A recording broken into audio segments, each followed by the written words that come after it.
So hello guys, isang panibagong video na naman ang ating gagawin. Gagawa tayo ng green curry. Ayan o, napakasimple lang. Ayan, maglalagay lang tayo ng mantika dito sa ating kawa. Ayan, kaunti lang para hindi masyadong oily.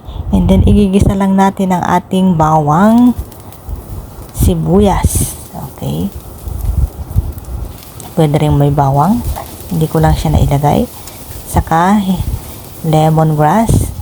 Igisa-gisa lang natin siya hanggang sa mag-aroma, pero wag naman natin siya masyadong sunugin. And then dito natin ilalagay yung ating chicken, any part of the chicken guys. Pero itong ginamit ko dito ay chicken thigh. Ayan, ilalagay lang natin, lutuin konti, saka natin siya babali-balik ta rin. Gigisahin lang natin siya. Mas masarap kasi pag ginisa natin konti yung ating chicken. Ayan, habang ginigisa natin, ilalagay ko dito sa net ang aking curry leaves para mamaya kung ayaw yung kainin yung curry, pwede natin o madali natin siyang tatanggalin. So ayan, igisa-gisa lang natin siya. Ganito lang yung kasimple guys. And then ilalagay na natin yung ating green curry paste. Igigisa lang natin siya konti guys hanggang sa maluto. Ayan, about 2 to 3 minutes hanggang sa makoat niya lahat yung ating chicken. Ayan, sa ganitong paraan guys, mas masarap, mas lalabas yung aroma at lasa ng ating chicken kapag ginisa natin siya. Ayan, imekos-mekos lang natin yan guys. Ayan, kung bago pa lang dito sa aking channel, please subscribe para updated kayo sa mga videos pa na aking gagawin. Pahit na rin yung notification bell. And then maglalagay na tayo dito ng boiling water. Ayan, kailangan kumukulo ang ating a-add na water guys.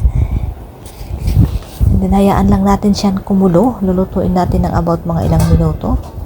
And then ililipat ko dito sa kabilang lutuan para mamaya pwede ko nang iserve pati itong ating lalagyan. So ayan guys, maglalagay na tayo ng coconut cream. Mas masarap guys kung mayroon kayong natural na gata. Pero kung nasa city tayo, ayan, pwede na tayong gumamit ng mga ready to made, ready to cook na cream, coconut cream. So ayan, nilagay ko na dito yung aking curry leaves, padagdag ng lasa at aroma. And then ilalagay ko na rin yung aking hiniwa-hiwang patatas.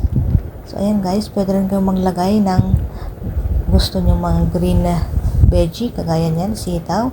And then inagdag ko pala dito ang aking fried bean curd para mas malasa at mas masarap ang ating curry.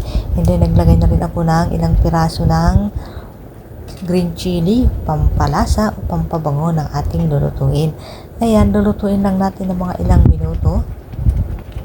So ayan, ilalagay na natin ang ating broccoli.